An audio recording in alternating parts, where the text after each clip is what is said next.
Islam. Give me something of the best. الله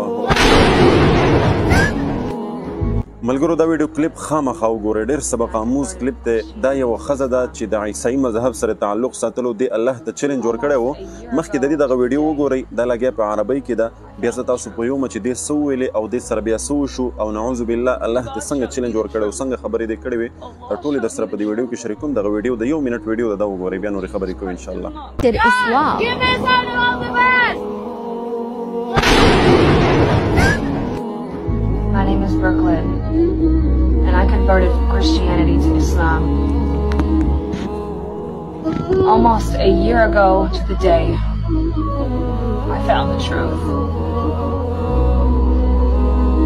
God showed me the truth. Allah showed me the truth. Jesus Christ is not God. Peace be upon him.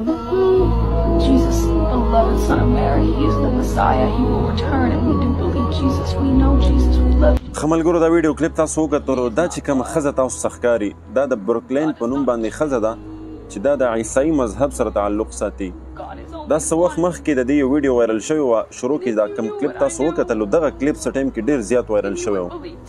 خلکو قسم خبرې به کولې چې دا پیک دی، دا داسې دی او دا ایډیټینګ دی، قسم خبرې کېدې. خو چې اوس دا کلیپ راغی نو هغه اولنی کلیپ چې کوم د دې وایرل شوی او کوم چې شروع کې تاسو وکتلو نو دی بالکل صادق ثابت کو، یعنی رښتینی دی دا کلیپ.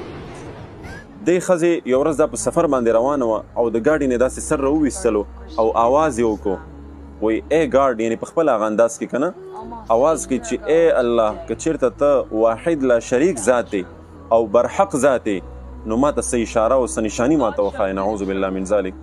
دې دا خبره وکړه او د دې خبرې سره یو دومره زوردار آواز د اسمان د طرف نه وشولو چې هغه بالکل د برداشت نه بهر و. بس دغه آواز کېدلو او د دې ښځې ټوله زندگی چینج کېدل او د اسلام طرف ته راتللو. دا ښځه د عیسائی مذهب سره تعلق ساتي. تاسو د دې خبرې واورئ، د دې خپل تعارف وکړو چې زما نوم بروکلین دی او ما د عیسائی مذهب سره تعلق ساتلو.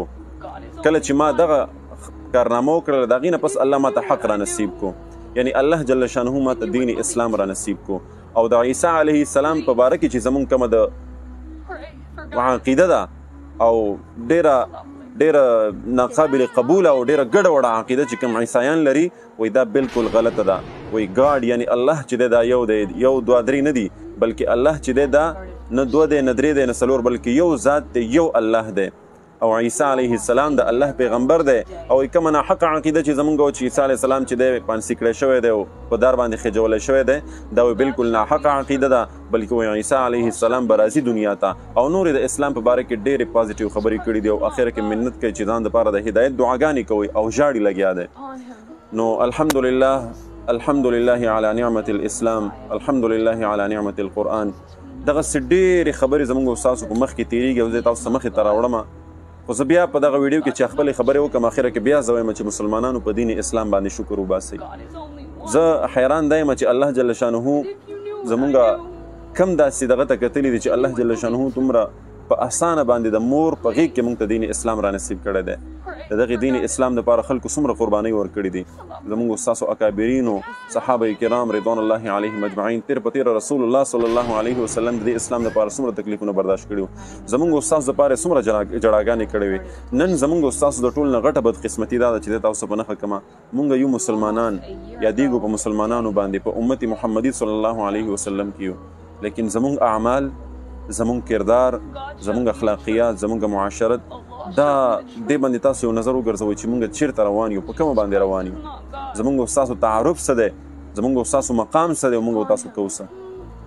نو په صحیح معنو کې د رسول الله صلی الله علیه وسلم امتیان جوړ شي. وایي قدر زرګر شناست، قدر جوهر جوهري. د دین اسلام قدر د دغسې خلکو نه تاسو تپوس وکړئ چې دین اسلام دا کم دین دی. دغسې خلکو ته پته لګېږي کومو خلکو چې ټول عمر په تیاره کې تیر کړی وي هغه ته د رڼا قدر معلوم وي، او کومو خلکو چې ټول عمر په تنده کې تیر کړی وي هغې ته د تندې او د اوبو څښلو هغه قدر او قیمت معلوم دی. کومو خلکو چې ټول عمر په لوږه کې تیر کړی هغې ته د روټۍ قدر ور معلوم دی. مونږ او تاسو څه خو د مور په غېږ کې اسلام میلاو شوی دی، قسم بالله که نه ما سره قدر شته نه تا سره قدر شته نه بل سره قدر شته نه بل سره قدر شته. که مونږ او تاسو سره قدر ونو زمونږ ستاسو اعمال به داسې وو، زمونږ ستاسو کردار به داسې وو. نن وګرځوئ تاسو په بازارونو باندې نظر د امت محمدي ښځې لوریانې څه کوي د امت لوریانې څه کوي د امت ښځې څه کوي د امت میندې څه کوي د امت ځوانان کم طرف ته روان دي یار تاسو یو نظر واچوئ د امت علما په کومه باندې روان دي خاص طبقه په کومه باندې روانه ده نو الله دې په موږ او تاسو باندې رحم وکړي او الله دې موږ او تاسو په صراط مستقیم باندې روان کړي زما د دغې ټولې ویډیوګانو د دې خبرو د دغې کلیپونو راغونډولو په دې میډیا باندې تاسو ته د وړاندې کولو او د بیانولو مقصد هم دا دی چې موږ او تاسو په صراط مستقیم باندې ځان برابر کو روان کو او د رسول الله صلی الله علیه وسلم په ښودل شوي تعلیمات او احکاماتو باندې ځان برابر کو نو الله به موږ او تاسو کامیاب یو الله دې د عمل کولو توفیق را نصیب کړي دغه ویډیو کلیپ در سره ضرور شیر کړئ